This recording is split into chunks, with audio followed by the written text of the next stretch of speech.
compartilho da decepção de muitos aqui de verem um profissional que sempre foi muito respeitado na sua área, conhecido como alfaiate dos famosos. Eu vejo fotos aqui. Obviamente que as pessoas, vou citar os nomes, elas também devem estar decepcionadas. Eu vejo aqui Ratinho, Marcelo Serrado, Silvio Santos, que Deus o tenha. Todos aqui em fotos com o João Carlos Camargo Júnior, porque realmente ele teve uma empreitada de sucesso ao longo da vida como um alfaiate. E eu confesso que eu fiquei também inicialmente animado quando o senhor disse que falaria apenas a verdade. Mas depois me desapontei quando, na primeira pergunta do relator, que aliás era uma pergunta que tratava das suas empresas, domínio público, portanto, o senhor já disse que permaneceria em silêncio. Com um pouco de insistência, o senhor respondeu alguma coisa, mas praticamente nada que foi perguntado aqui, até porque o senhor tem um habeas corpus, é direito seu, mas eu entendo que o STF interfere demais aqui no nosso trabalho. O senhor está se preservando para não se autoincriminar. Por isso eu queria começar de qualquer maneira perguntando ao senhor se o senhor não gostaria de desistir desse direito de não se incriminar, ou de não se incriminar, eu não diria, de manter o silêncio, para contribuir, para colaborar. O que fez o senhor decidir a não colaborar com a CPI? Em respeito à investigação do Supremo, eu estou preservando a minha defesa. Manterei silêncio. Eu acho uma pena, porque o senhor poderia nos ajudar, sinceramente, poderia contribuir muito com essa CPI. E aí eu me pergunto, e pergunto ao senhor, se o senhor se arrepende do que aconteceu e das suas decisões em relação a todos esses fatos que o tornam investigado no STF, testemunha aqui, nos últimos anos. Excelência, manterei em silêncio. O senhor não tem uma resposta objetiva para se o senhor está arrependido ou não está arrependido, sim ou não? Manterei silêncio. Não cometi nada errado. Eu acho difícil acreditar que não tenha cometido nada errado, porque nós vemos aqui nesse gráfico que o relator fez, o Mauro Palombo Concílio, que é o mesmo contador de uma série de empresas de fachada, mas também da sua alfaiataria. Camargo, que espero, apesar de algumas informações aqui já em contrário, mas não tenho acesso a esse documento, seja a única legítima dessas que esse contador atendia. Porque claramente a MKT Connection tem problema. Se o senhor é uma pessoa renomada, faz alfaiates caríssimos, de 10 mil no mínimo até mais de 100 mil reais, sabe os serviços que presta a sua empresa original, não tem condições de aqui na CPI dizer que serviços prestava com a MKT Connection, que recebeu 24 milhões de reais de uma entidade de aposentados presididos por um rapaz de 28 anos de idade, que foi criado, aliás, em dezembro de 2022, logo depois da eleição do Lula, tudo vai se conectando. A empresa MKT Connection foi criada em dezembro de 2022. Se o senhor não sabe dizer ou não quer dizer aqui, prefere o silêncio a revelar quais são os serviços, me parece que essa empresa está bem enrolada, essa MKT.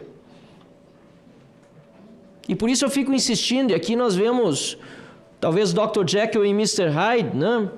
O médico e o monstro, porque tem uma empresa legítima, senhor relator Alfredo Gaspar, e tem outra que é uma lavanderia, ou pelo menos assim a Polícia Federal está dizendo. O carro, aliás, um BMW M3 Competition que foi apreendido, é de sua propriedade? Esse carro não foi apreendido. Não foi apreendido? As informações que saíram na imprensa estão equivocadas, então? É equivocado. Equivocado. Mas é de sua propriedade? Não tem esse carro. Não tem esse carro.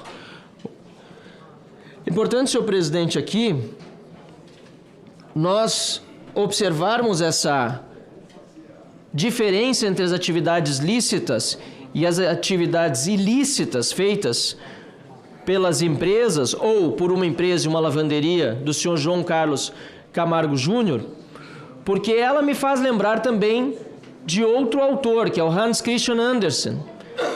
O relator falou do John Le Carré, falou do alfaiate do Panamá, e o senhor conhece muito bem a história do alfaiate ou dos vigaristas que chegaram, assim dizia a história de Hans Christian Andersen, num reinado, e ofereceram ao rei o melhor traje que ele poderia vir a vestir na sua vida. E o rei mandou o seu melhor ministro verificar o trabalho dos tecelões vigaristas, porque ele quis comprar aquele traje daqueles que disseram que fariam, inclusive, com fios de ouro, e precisavam de fios de ouro para fazer esse traje maravilhoso para o rei. Mandou seu melhor ministro, mais confiável, olhar os teares, e esse ministro chegou lá, olhou os teares, não viu nada, mas não quis acreditar no que os seus olhos viam, e diziam: talvez eu estou ficando louco, talvez eu estou muito velho, talvez o rei vai me demitir. Então voltou para o rei e disse: não, eu vi, eles estão trabalhando no seu novo traje. O rei mandou mais 2 pessoas de altíssima confiança, e essas 2 pessoas foram olhar os teares e, da mesma forma, confirmaram que o serviço estava sendo feito, até que o rei disse: pois bem, chegou o grande dia, o traje está pronto. Foi colocado numa liteira, desfilou em procissão, o povo todo vendo o rei nu, porque o traje não existia. Foi desmentido por uma criança, pura, ingênua talvez, mas que olhando para o rei nu disse a verdade: o rei está nu. Esses que fizeram o traje do rei eram, portanto, vigaristas, eram pessoas que não estavam cumprindo com o seu serviço. E o que o senhor talvez espere, ou esperava, das autoridades brasileiras era total impunidade. Aliás, nós vemos ministros deste desgoverno do Lula que sabiam o que acontecia, a lavagem de dinheiro toda. Saiu ontem do Messias, do ministro Carvalho, e protegeram, pelo que se percebe, esses sindicatos e essas entidades fantasmas, achando que ninguém ia enxergar a realidade, que o rei está nu. E quem é o rei? É o povo, é o aposentado pobre, despido de todas as suas principais,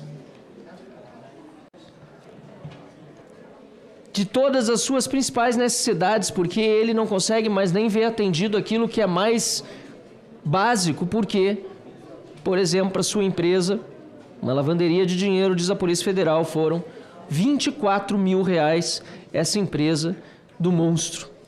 A do médico, a do alfaiate, continuava funcionando.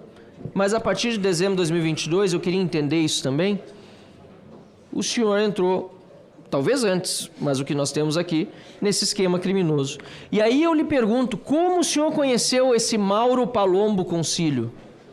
Ele era das suas relações anteriores? Silêncio, me manterei em silêncio. Me parece, senhor presidente, que essa aqui é uma engrenagem fundamental para entendermos todo esse esquema.